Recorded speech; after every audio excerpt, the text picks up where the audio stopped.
नमस्कार, देश के सबसे बड़े न्यूज नेटवर्क TV9 पर आप देख रहे हैं देश का सबसे बड़ा बुलेटिन न्यूज टॉप 9। आपके साथ मैं हूं करुणा शंकर शर्मा। इसमें हम आपको दिखाते हैं देश दुनिया की सभी बड़ी खबरें, लेकिन आज सबसे पहले बात आसमान के उस योद्धा की जिसने जिनपिंग की नींद को उड़ा रखा है, तो मियां इमरान के चैन भी गायब है। टॉप 9 राफेल का राज तिलक में आप सबसे पहले खबरें देखिए। LAC पर बढ़ते तनाव के बीच आज 5 राफेल लड़ाकू विमानों को औपचारिक रूप से वायुसेना में शामिल कर लिया जाएगा। इसके लिए अंबाला एयरबेस पर एक सेरेमनी का आयोजन किया गया है। ये कार्यक्रम सुबह 10 बजे से 11:45 तक होगा। अंबाला एयरबेस पर राफेल के राज तिलक के मौके पर रक्षा मंत्री राजनाथ सिंह मुख्य अतिथि के तौर पर फ्रांस के रक्षा मंत्री फ्लोरेंस पार्ले मौजूद रहेंगे। इनके अलावे CDS जनरल बिपिन रावत, वायुसेना प्रमुख RKS भदौरिया, रक्षा सचिव अजय कुमार और DRDO के अध्यक्ष G सतीश रेड्डी इस खास मौके का गवाह बनेंगे। राफेल को वायुसेना में शामिल करने के मौके पर अंबाला एयरबेस पर विमानों के औपचारिक अनावरण के बाद सर्वधर्म पूजा का कार्यक्रम रखा गया है। राफेल विमानों पर पानी की बौछारों से पारंपरिक सलामी दी जाएगी। इसके बाद फ्रांस से आए सभी 5 विमानों को भारतीय वायुसेना की 17वीं स्क्वाड्रन में शामिल कर लिया जाएगा। इस खास मौके पर राफेल आज अपनी ताकत का एहसास दुनिया को कराएगा। राफेल और तेजस विमान हवाई करतब दिखाएंगे। ये करतब वायुसेना की सारंग एरोबेटिक टीम करेगी। आज जब आसमान में राफेल गरजेगा, तब चीन और पाकिस्तान थर-थर कांपेगा।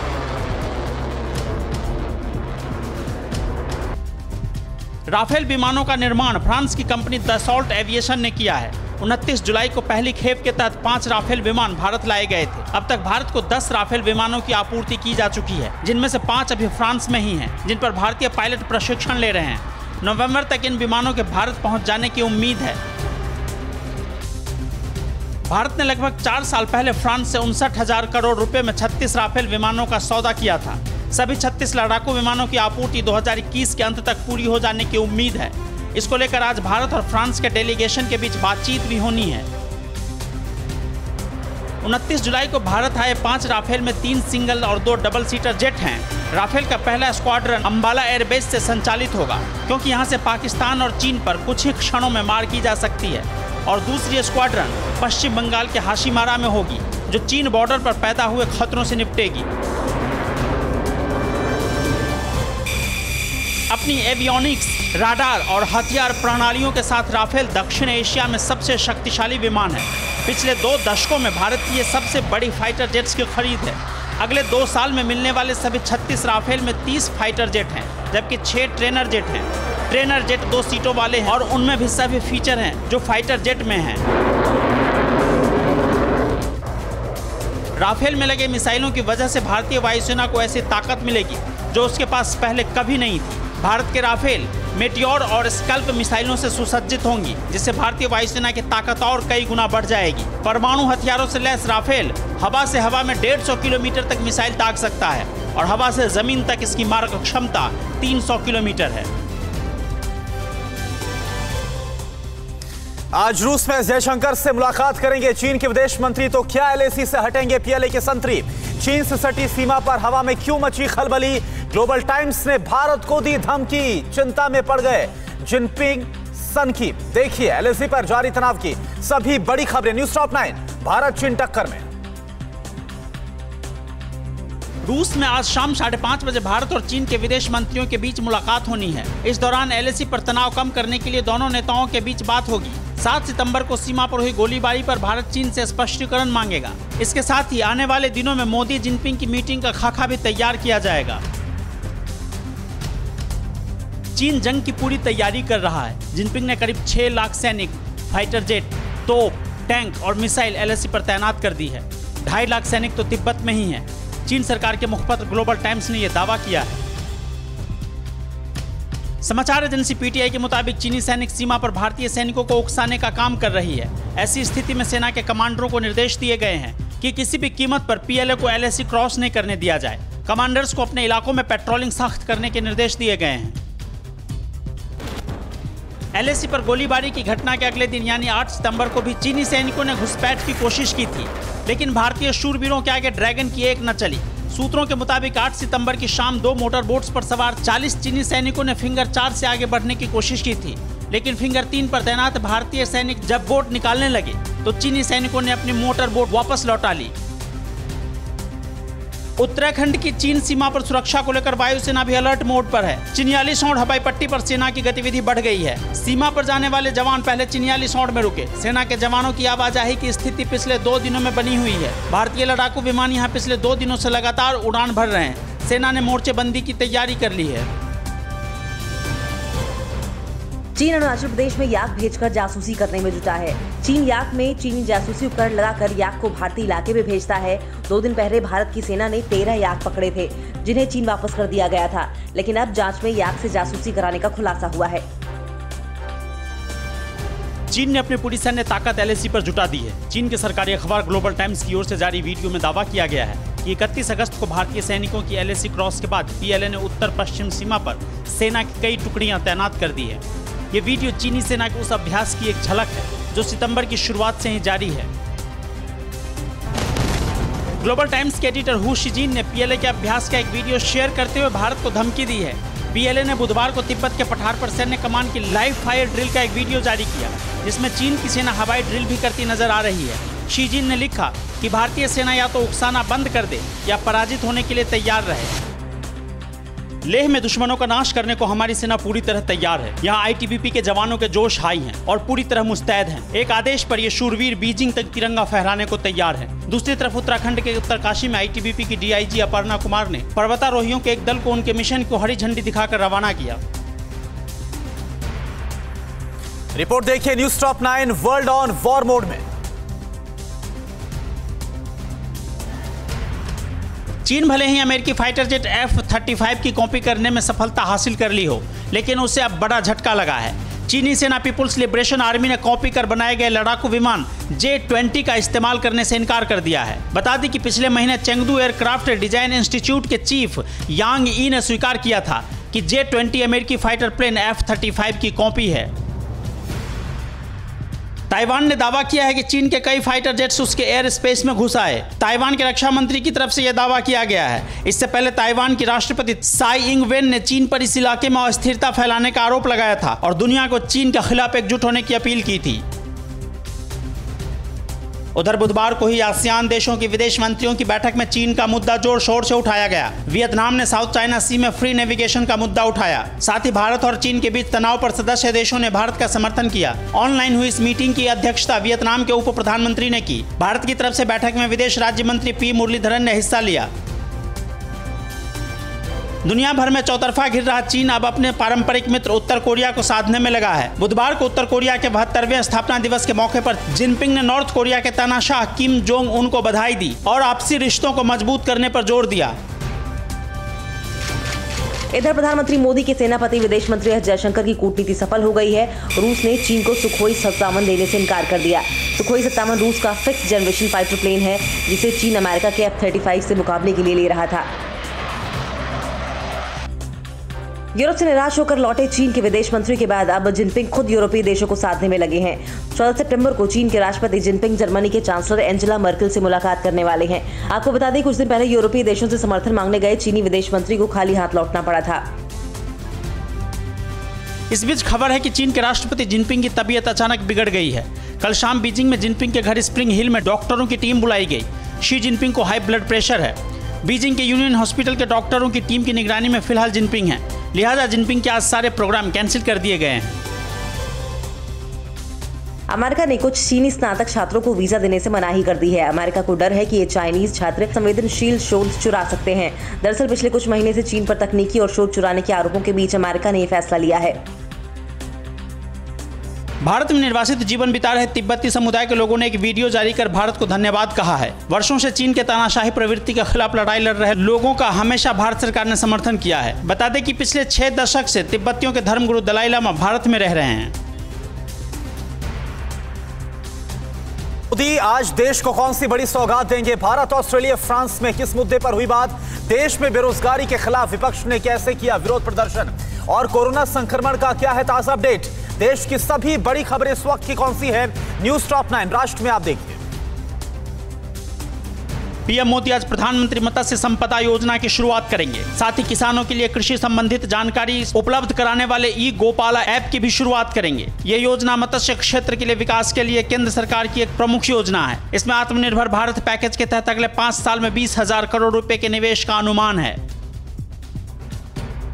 चीन की उकसावेपूर्ण कार्रवाई के बीच भारत, ऑस्ट्रेलिया और फ्रांस ने कल पहली आधिकारिक बैठक की है। बैठक में तीनों देशों के विदेश सचिव शामिल हुए। बैठक का मुख्य केंद्र हिंद प्रशांत क्षेत्र में सहयोग बढ़ाना और आपसी संबंध मजबूत करना था। विदेश मंत्रालय की ओर से जारी बयान में ये कहा गया है कि इस बैठक में कोविड-19 की चुनौतियों पर खास चर्चा हुई। बेरोजगारी को लेकर समाजवादी पार्टी के अध्यक्ष अखिलेश यादव की मुहिम को कांग्रेस समेत कई विपक्षी दलों का समर्थन मिला है। अखिलेश यादव ने कल रात 9 बजे 9 मिनट के लिए घरों के बत्तियां बंद कर विरोध प्रदर्शन की अपील की थी। आरजेडी नेता तेजस्वी यादव पटना में लालटेन लेकर इस मुहिम के समर्थन में शामिल हुए। आंध्र प्रदेश के पूर्वी गोदावरी जिले में बीजेपी नेताओं और उनके समर्थकों को हाउस अरेस्ट कर लिया गया है। ये लोग अंतर्वेदी जाने की कोशिश कर रहे थे, जहां रविवार को श्री लक्ष्मी नरसिम्हा स्वामी मंदिर के रथ में आग लग गई थी, जिसके बाद हालात तनावपूर्ण बने हुए हैं। एमएलसी PVN माधव को पुलिस ने विशाखापट्टनम में हिरासत में ले लिया। कांग्रेस सांसद राहुल गांधी ने अपने संसदीय क्षेत्र वायनाड में फैमिली हेल्थ सेंटर के नए भवन का उद्घाटन किया। यह भवन 1 करोड़ रुपए की लागत से MSDP योजना के तहत बना है। राहुल गांधी वीडियो कॉन्फ्रेंसिंग के जरिए इस कार्यक्रम में शामिल हुए। उन्होंने लोगों की सेवा में जुटे डॉक्टरों और देश की सुरक्षा कर रहे सैनिकों का शुक्रिया अदा किया। जम्मू कश्मीर में सुरक्षा बलों की सजगता से हथियार तस्करी की बड़ी कोशिश नाकाम कर दी गई। इसके साथ ही 2 आतंकी भी गिरफ्तार हुए हैं। सुरक्षा बल के जवान ने कुलगाम जिले में जवाहर सुरंग के पास तलाशी के दौरान एक ट्रक से अमेरिकी M4 कार्बाइन, AK-47 राइफल समेत कई हथगोले और बड़ी मात्रा में कारतूस बरामद किए हैं। जम्मू कश्मीर के लाल चौक इलाके में कल आतंकियों के ग्रेनेड हमले में CRPF के 2 जवान घायल हो गए। इसके बाद सुरक्षा बलों ने पूरे क्षेत्र में सर्च ऑपरेशन चलाया। वहीं पूंछ के देवगार और माल्टी सेक्टर में पाकिस्तानी सेना ने भारी गोलीबारी की। सूत्रों के मुताबिक पाकिस्तान आतंकियों के घुसपैठ कराने की फिराक में है। भारतीय सेना ने मुंहतोड़ जवाब दिया है। राजस्थान के गंगानगर में अंतर्राष्ट्रीय सीमा पर BSF के जवानों ने पाकिस्तान के 2 घुसपैठियों को मार गिराया है। इनके पास से 2 पिस्टल, कई कारतूस और करीब 9 किलो हेरोइन बरामद हुई है। एक मृतक की जेब से पाकिस्तानी पहचान पत्र और 13,000 पाकिस्तानी रुपए भी बरामद हुए हैं। रात के समय में ये भारतीय सीमा में घुसपैठ की कोशिश कर रहे थे। देश में कोरोना संक्रमण के एक्टिव केस 9 लाख से ज्यादा हो गए हैं। कल कोरोना के 95,000 से ज्यादा नए मामले सामने आए और 1,168 लोगों की मौत हुई। देश में कोरोना संक्रमितों का कुल आंकड़ा 44,62,000 से ज्यादा है। इसमें 75,000 से ज्यादा लोगों की मौत हो चुकी है। महाराष्ट्र समेत 5 राज्यों में 60% से ज्यादा एक्टिव केस हैं।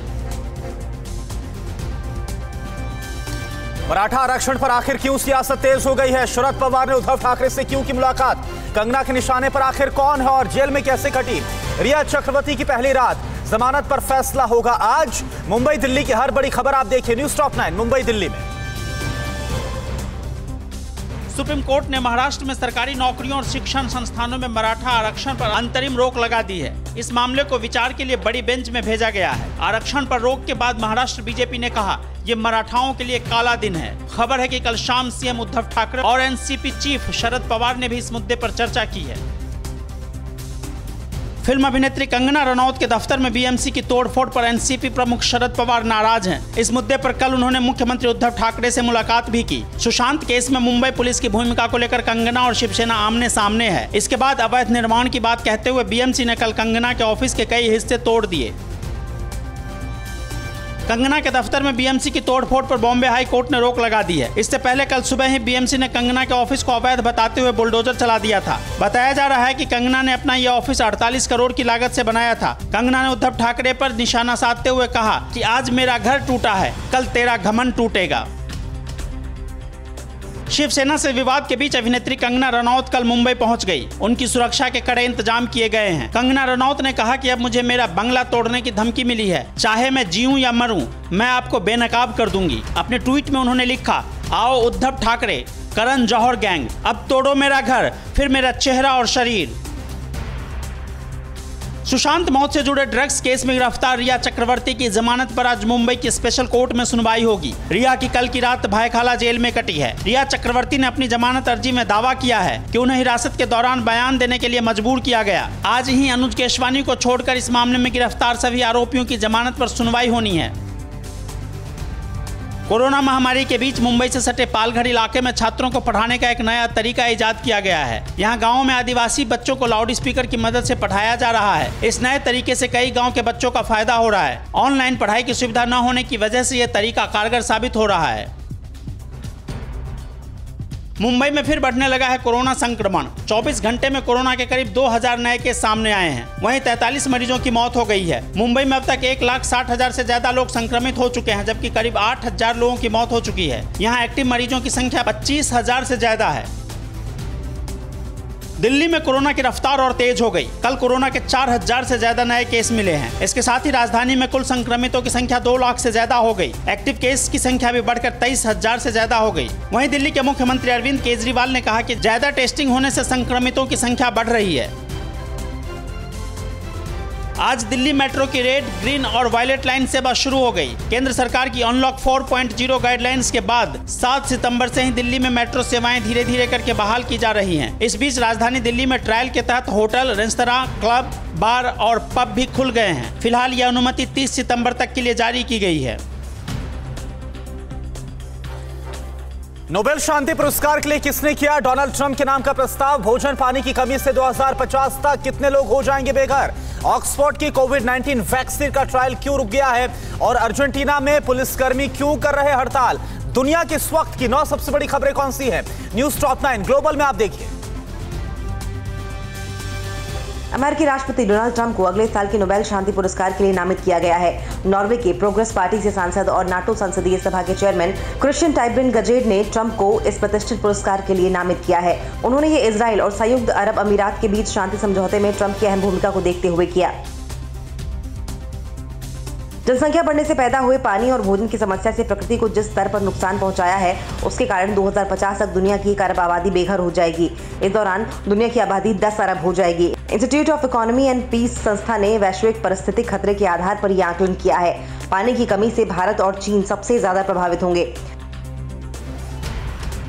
वैक्सीन का ट्रायल कर रहे ब्रिटेन की फार्मास्यूटिकल कंपनी एस्ट्राजेनेका ने अपना क्लिनिकल ट्रायल रोक दिया है। तीसरे चरण में एक वॉलंटियर में इस वैक्सीन का साइड इफेक्ट देखे जाने के बाद यह फैसला लिया गया। वहीं DCGI ने सीरम इंस्टीट्यूट ऑफ इंडिया को नोटिस दिया है और वैक्सीन का ट्रायल रोके जाने की जानकारी न देने पर नाराजगी जाहिर की है। श्रीलंका के तेल टैंकर MT न्यू डायमंड में लगी आग बुरी तरह बुझ गई है। भारतीय नौसेना ने कहा कि अब इस टैंकर में आग की कोई लपट या धुआं दिखाई नहीं दे रहा। बचाव दल ने जहाज पर चढ़कर निरीक्षण किया। ये जहाज कुवैत से 2,70,000 मीट्रिक टन कच्चा तेल भारत ला रहा था और बीते गुरुवार को इसमें आग लग गई थी। अमेरिका में कैलिफोर्निया के जंगलों में लगी आग हवा के चलते और खतरनाक होती जा रही है। हवाओं ने सिएरा नेवादा के पास उत्तर पूर्व में करीब 200 किलोमीटर के दायरे में आग को भड़का दिया है, जिससे बड़ी संख्या में लोग पलायन के लिए मजबूर हुए हैं। इस आग पर काबू पाने के लिए 14,000 से ज्यादा फायर फाइटर्स जुटे हुए हैं। बेलारूस की सड़कों पर राष्ट्रपति अलेक्जेंडर लुकाशेंको का विरोध जारी है। राजधानी मिन्स्क में प्रदर्शन के दौरान पुलिस ने दर्जनों लोगों को हिरासत में ले लिया। इस दौरान अधिकारियों और प्रदर्शनकारियों के बीच झड़पें हुई। प्रदर्शनकारियों में ज्यादातर महिलाएं थीं। इन्होंने एक सड़क जाम करके पुलिस की गाड़ी रोकने की कोशिश की थी। अर्जेंटीना की राजधानी ब्यूनस आयर्स में पुलिस ने विद्रोह कर दिया। वेतन वृद्धि और बेहतर काम करने की स्थिति की मांग को लेकर सैकड़ों पुलिसकर्मी सड़क पर उतर गए। यहां सोमवार से प्रदर्शन जारी है। कोविड-19 के बढ़ते खतरे को देखते हुए यहां के पुलिसकर्मियों ने इस तरह की मांग रखी है।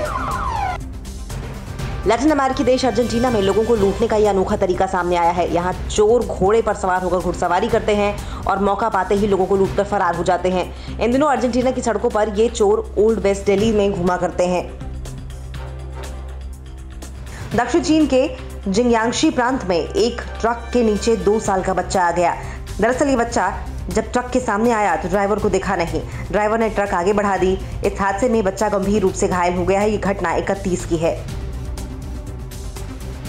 यूपी के गाजियाबाद में घर पर फर्श बनाने को लेकर 2 पड़ोसियों में विवाद हो गया। मामला इतना बढ़ गया कि आपस में मारपीट होने लगी। पूरी घटना वहां लगी CCTV में कैद हो गई है। घटना सिहानी गेट के लाल क्वार्टर इलाके की है। महिला ने कई लोगों के खिलाफ नामजद मुकदमा दर्ज कराया है। उत्तर प्रदेश में कुशीनगर के हाटा कोतवाली क्षेत्र में मानवता को शर्मसार करने वाला एक वीडियो सामने आया है। इसमें गांव के लोगों ने प्रेमी जोड़े के चेहरे पर कालिख पोत दी और जूते चप्पल की माला पहनाकर पूरे गांव में घुमाया। इस वारदात के बाद लड़के का कुछ पता नहीं चल पाया है। वहीं प्रेमिका अपने घर में कैद है। पुलिस ने इस मामले में 12 लोगों को हिरासत में लिया है। मध्य प्रदेश के रतलाम में 2 पुलिसकर्मियों को अवैध वसूली करना भारी पड़ गया। गांव की महिलाओं ने उनकी जमकर धुनाई कर दी। ये दोनों पुलिस वाले बिना वर्दी के अवैध शराब की धौंस देकर वसूली करने पहुंचे थे। आरोप है कि इन्होंने महिलाओं से रेप की कोशिश की। दोनों पुलिसकर्मियों को निलंबित कर दिया गया है। यूपी के लखीमपुर खीरी में बेखौफ दबंगों ने एक युवक की गोली मारकर हत्या कर दी। बताया जा रहा है कि युवक की पत्नी से अवैध संबंध को लेकर जब विवाद हुआ तो शांति भंग की आशंका में पुलिस ने उसे जेल भेज दिया। इसके बाद जब वो जेल से छूट कर आया तो पुलिस ने पंचायत करवाई और इसके अगले ही दिन दबंगों ने उसकी गोली मारकर हत्या कर दी। पुलिस ने हत्या के आरोप में 4 लोगों को गिरफ्तार किया है। बिहार के बेतिया में कोर्ट मैरिज के बाद मुस्लिम समुदाय की 2 सहेलियां थाने पहुंच गईं और पुलिस से सुरक्षा की गुहार लगाई। इन्होंने कहा कि ये पति पत्नी हैं और एक दूसरे के बिना नहीं रह सकती। उनके परिवार वाले इस रिश्ते का खिलाफ है। इसके बाद पुलिस ने दोनों को सुरक्षा देते हुए घर पहुंचाया। यूपी में गाजियाबाद के लोनी बॉर्डर में मकान मालिक के बेटे ने 30 वर्षीय महिला की हत्या कर दी। मृतका सुधा यादव अपने परिवार के साथ सेवाधाम चौकी क्षेत्र के मधुबन कॉलोनी में किराए पर रहती थी। पति के काम पर चले जाने के बाद युवक घर में घुसा और सुधा की बेटी को कुछ सामान लाने के लिए भेज दिया। इसके बाद लड़के ने महिला के सिर पर हथौड़े से हमला कर दिया। पुलिस ने आरोपी को हिरासत में ले लिया है। बिहार के दरभंगा से बीजेपी विधायक संजय सरावगी जब एक सड़क के मरम्मत कार्य का शिलान्यास करने पहुंचे तो लोगों का गुस्सा फूट पड़ा। वे कल लहरियासराय चट्टी चौक से कबीलपुर तक पथ मरम्मती कार्य का शिलान्यास करने पहुंचे थे। इस पर मिथिला स्टूडेंट यूनियन ने वोट बैंक की पॉलिटिक्स का आरोप लगाते हुए गो बैक के नारे लगाए। दिल्ली से सटे फरीदाबाद से एक हैरान कर देने वाली खबर सामने आई है। 12 साल की नाबालिग ने आत्महत्या कर ली। उसके सुसाइड नोट से यह खुलासा हुआ है कि प्यार में धोखा खाने के बाद नाबालिग ने एक कदम उठाया। पुलिस ने मामला दर्ज कर जांच शुरू कर दी है। बेंगलुरु में भारी बारिश से मौसम तो सुहाना हो गया, लेकिन आम जनजीवन अस्त व्यस्त हो गया। कई इलाकों में भारी बारिश हुई, जिसके बाद सड़कें जलमग्न हो गई। जगह जगह पर पानी भर जाने के बाद ट्रैफिक की रफ्तार भी थम गई और लोग दिन भर परेशान होते रहे। अड़ी सोमवार से शुक्रवार शाम 6 बजे सिर्फ TV9 भारतवर्ष पर।